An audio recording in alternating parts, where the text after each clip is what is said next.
Yeah, yeah.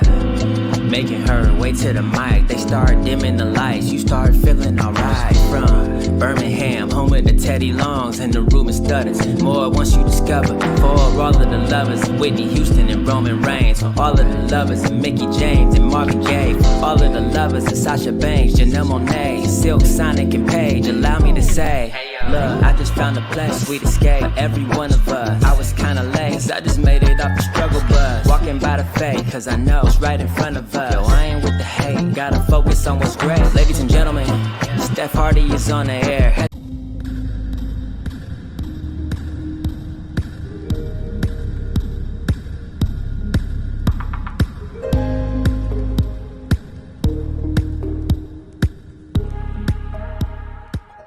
Welcome to Steph Kat Talk WOW. Of course, I'm your girl, Stephanie Hardy, host of the Hardy Wrestling Podcast and this amazing show. And of course, we've been coming at you with amazing interviews for Black History Month. And this one is no different. I am absolutely honored to be here with a former WOW World Champion. She is the biggest, she is the baddest, and she is the beast. How are you, ma'am? I am wonderful as ever.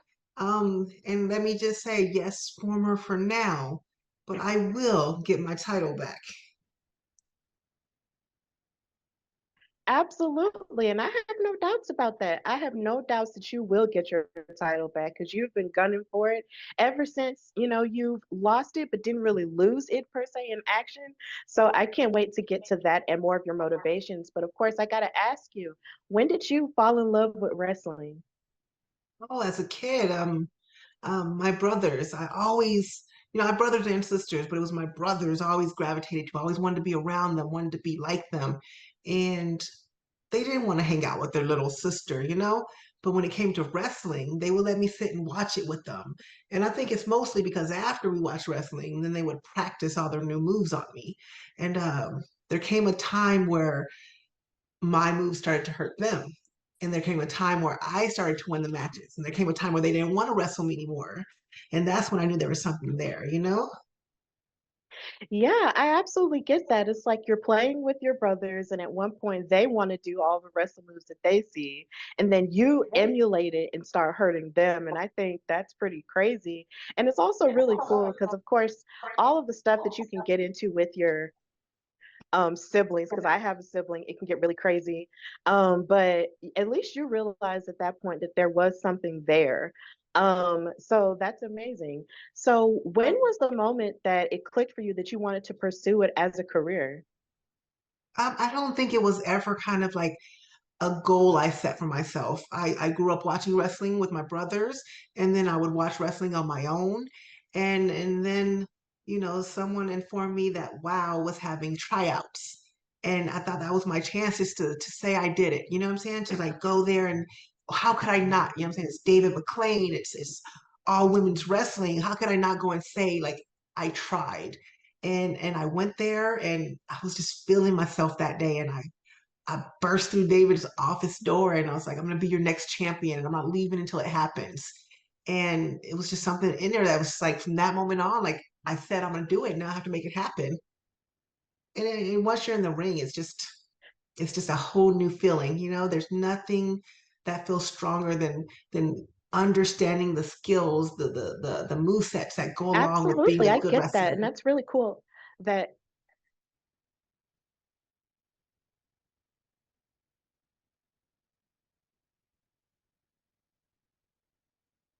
yeah, I get that 100%. Like you just came in and realized that that was what you wanted to do. And I 100% understand that.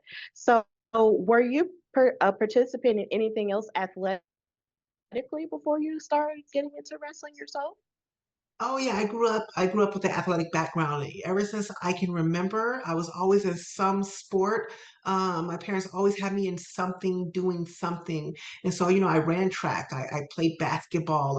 I wanted to be on the football team when I was in high school, but that was a no-no to them. And when I finished school, I stayed, I got into martial arts, I got into MMA, and I even went to the fire academy because I wanted something physical to keep doing, some kind of challenge to pursue. And so I've always been something athletic, something physical. And wrestling is just that one thing because it's ever changing that just keeps pushing me and keeps drawing me in.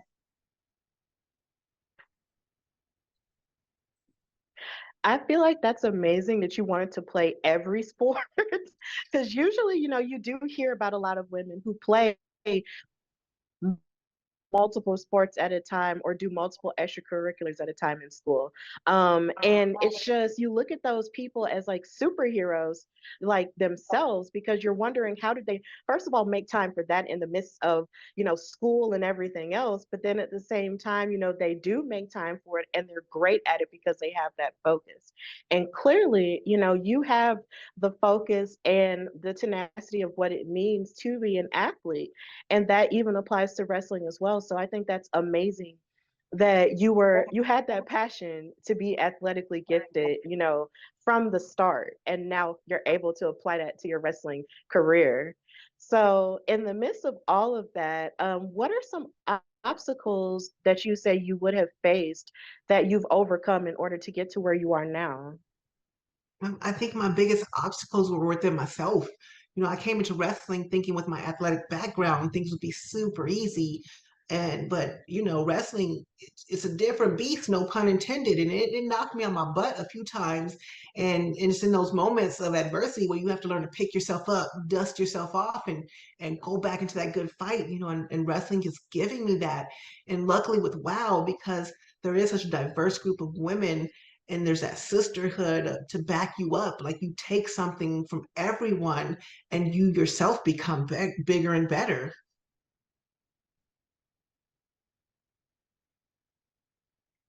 Yeah, I get that. Because, a lot of the time, whenever we want to do something, sometimes your biggest enemy is yourself. You can sort of talk yourself out of things, or, you feel like maybe you're not good enough for certain things. But the thing is, when you have a good support system and you're surrounded by people who do believe in you, you feel like you can conquer anything. And that's something that I do love about WOW is the fact that you have a diverse group of women from so many different backgrounds, surrounding each other and of course competing with each other to be the best always. But at the same time, there's the notion that all of you are right there together and uplifting each other, when the time calls for it. And I feel like that's really special and it's definitely needed in this day and age in wrestling where everything, is just out in front of your face and everyone is giving their opinions, whether it's warranted or not. It's really good that you guys have each other in that way. So, in speaking of rising above obstacles, since this is Black History Month, I have to ask you, how does it feel to be in a growing class of such amazing Black female athletes in wrestling and knowing that you're one of them? It feels good. It feels good. It feels like it's about time. You know, um, I think it's important. I think, I tell them, I never saw a firefighter that looked like me until I went through the fire academy. And how do we know as young women that we can fit into these spaces if we don't see someone who looks like us, someone who represents what we believe in or what we think is possible?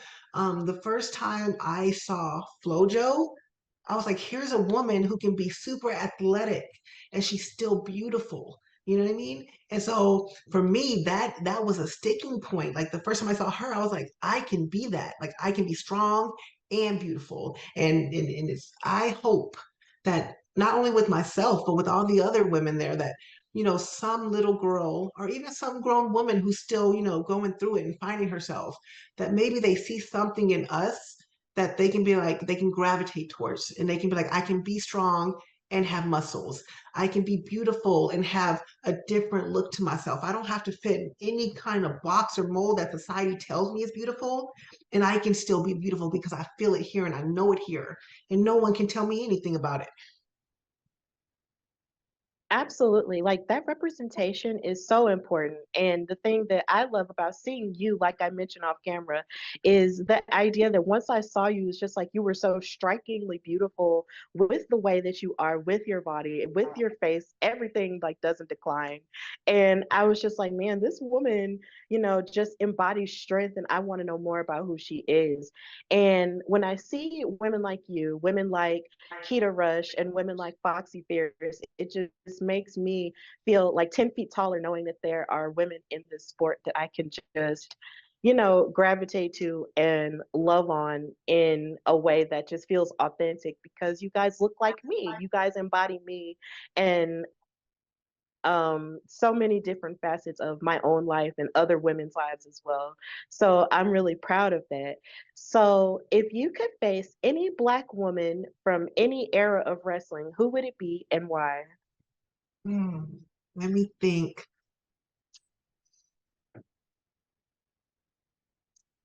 You know what? I think I would switch it up a little bit. I think because in women's wrestling, in sports in general, like, but especially in women's wrestling, there was a period where women weren't seen as good enough. You know what I mean? And there was a time where women's wrestling was an afterthought, and they were the bikini matches, and they were the pillow fight matches. And there was a time where, women of color were in segregated halls wrestling, where, the people who came to see them of color couldn't even get into the venue, and they had to make that stand of am I going to wrestle here or am I going to stand on my convictions and leave? And so I think I would want to go back to those women and speak with them. I would want to learn from them. You know what I mean? Like, because I think that kind of strength to say I'm not doing this anymore. I'm not working in these segregated halls. I'm not doing these bikini matches. That takes a strength that's bigger than muscles. You know what I'm saying? That's here. That's here. And I would love to learn from those ladies. You know what I'm saying? I think I can learn more that way than getting in the ring and locking up with them. I absolutely understand that because in speaking with those women, you hear those stories and it makes you, want to try harder, for even for your generation. And, of course, speaking to them will probably, have a whole lot more of an impact, maybe than facing them in the ring. So I 100% get that. Like I can only imagine what being able to speak to a Babs Wingo or any of the other women of the past could have been. Like I can only imagine what those experiences were like and everything that they had to go through just so women like you and women like Foxy and Keita Rush and so many other black women could succeed and even hope for, gaining championships or even having a place on the card in the main event or even not in the main event. Like it's just insane how much they had to go through for, women like you to have the opportunities that we have, but it's amazing how far we've come as a people. And I can only imagine that we're only going to get further because we're going to keep being excellent, no matter what. And I'm just really proud of that answer. And I'm glad, that history can give us something to be proud of, even in the midst of the harder times. So, yes, I love that. So, because you are a WoW superhero and because you were champion for such a long period of time, and WoW seems to be growing in a different direction, how would you, what WoW superhero are you interested in facing that hasn't been in WoW for a long period of time? Oh, now that's not fair to them. Why would you want to see these poor little things get beat like that? Um, look, when it comes to wrestling, I know who I am. I know that there's no one there who can beat me because I don't give up. I don't stay down. So any one of those new talents, and I will call them talent because these are talented women, they are athletes and they are determined women. But any one of them who wants this smoke can come get it. Don't worry, they can line up and I will take them all on. I don't have a preference. I will take them all on because in that it just shows everyone who I say I am. I stand on it. Absolutely, I get that. So you're basically saying, look, it doesn't matter who it is, I'm gonna beat them. That I part. like that. That's I said what I yes. said. Literally, we're gonna clip that and post it. But yeah, I 100% get it. Like you're taking all comers, but I absolutely know that you might definitely have your eye on the Wild World Championship because, as you mentioned earlier in the beginning, you want to face the champion, who is of course Abilene Maverick, who won that championship challenge match that was created by Princess Aussie, and she was the wild card, and she wound up winning. So if you could tell Abilene Maverick anything right about now, what would it be? I believe Maverick. You're a paper champion. Everyone who's seen WoW, who knows WoW, and who knows the beast knows who the real champion is. So you are just holding on to my title. Your days are numbered because the beast is coming for you.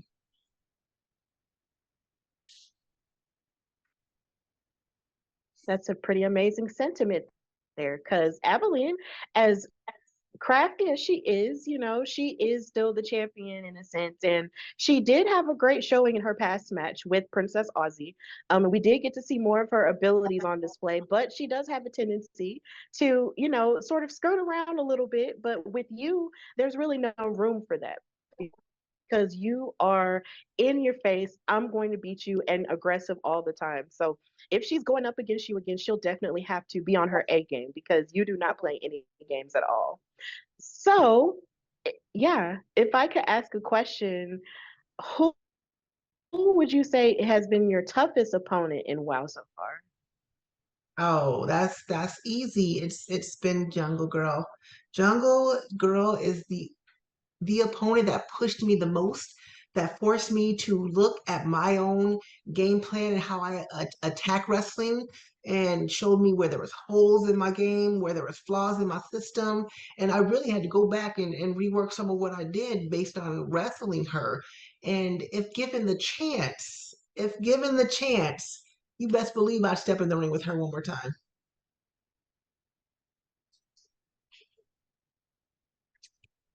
Yes, Jungle Girl, interestingly enough, was a part of your recovery once you did get injured during that attack in the alley. That was so unfortunate, and you had to relinquish the title because you were re-injured. And hearing that you would love to, that Jungle Girl was your toughest opponent is really interesting because in knowing the backstory of you guys' rivalry, it was interesting that she came back and helped you rehab after everything even she had been through and everything she had survived. So the idea that she set aside the beef that y'all had in order to help you recover was astounding in and of itself. So I thought, so big kudos to her. And I can't wait to see her, get back in the ring and tussle with the rest of the WoW superheroes because it was great to see her, pull you up when you were down. Yeah, I mean, look, at the end of the day, there's a respect there now. Like, as much as I wanted to dislike her, I have to give her credit for all that she is and has done. And there's a respect there. But when you have two dominating forces, there can only be one. So at the end of the day, as much as we respect each other, we still have to settle this who is the most beast-like.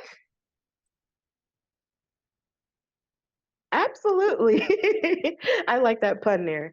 So, in terms of growth of WoW, since we are in the second season of WoW, and then in the past few years they've had the first season, and this is more of a newer iteration.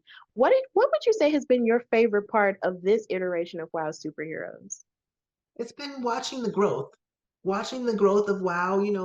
WoW is global. It's the only production of all women that is global, and it's great to see how we reach out to other women, girls in different areas of the world, and see that change in them. And in a perfect world, I would love to see WoW live go out to these places and impact these people in such a way, because you can see this in person. You can see this, I mean, you see this on TV, you can see this on the internet, but once you see it live, it's a whole new energy, it's a whole new ball game.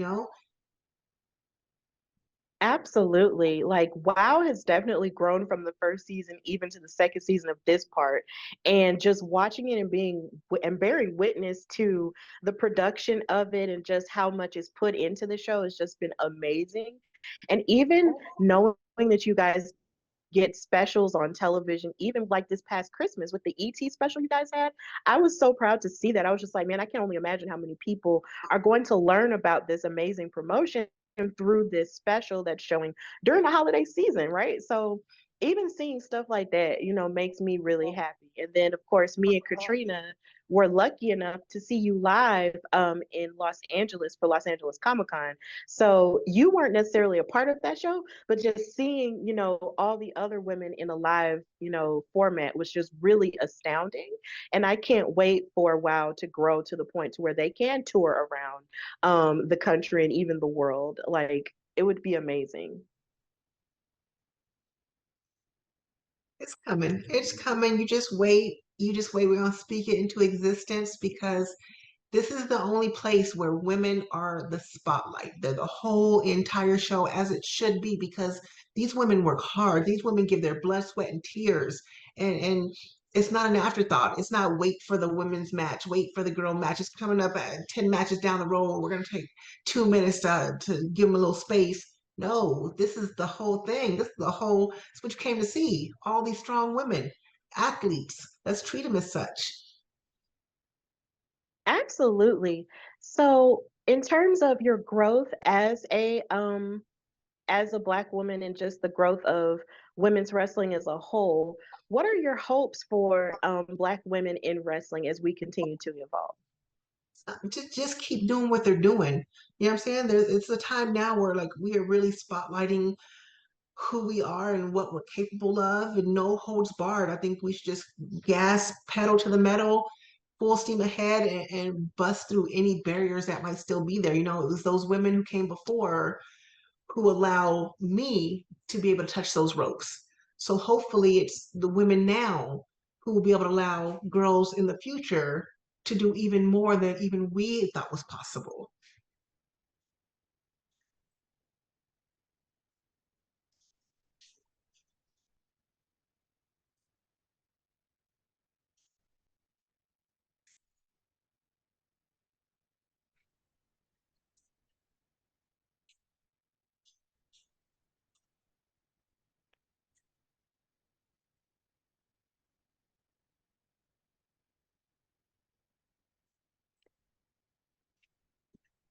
Yeah, I'm sorry. I think there was a glitch there. But we might just have to cut that part out. I'm sorry about that. I don't know what happened. But my final question to you is, what would you say the future holds for you? Ah, man, I don't control what the future holds. I just know I'm gonna keep doing what I do. I'm the beast through and through, you know what I'm saying? Whether I'm in the ring or out of the ring. My job is to be the best me I was than I was yesterday. So I'm gonna keep doing that. And I'm gonna let the universe keep throwing opportunities at me. I'm gonna keep taking them and smashing them. And we'll see where that leads. But you mark my words, there's some big things about to happen for the beast. Some big things.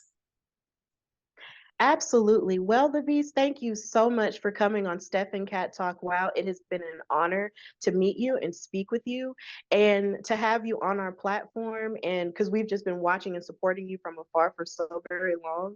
So getting to speak to you today has been an absolute honor. So tell everybody where they can find and follow you on social media and anything you've got going on. Well, you can find me across all platforms on wow underscore the beast and check out wow wrestling at WOWE.com. There they will show you where we are playing at every listing in your area, and it will also link you to myself and all the other superheroes. Thank you so much for that. And of course, you can follow me, your girl Stephanie Hardy, on Instagram and Twitter at Queen Steph Hardy, and follow the Hardy Wrestling Podcast on Hardy Wrestling Podcast on Instagram and on Twitter at Hardy Wrestle Pod, and follow Katrina at NCat We Trust everywhere. And until then, this has been Steph and Cat Talk Wow with the Beast. And until next time, bye y'all.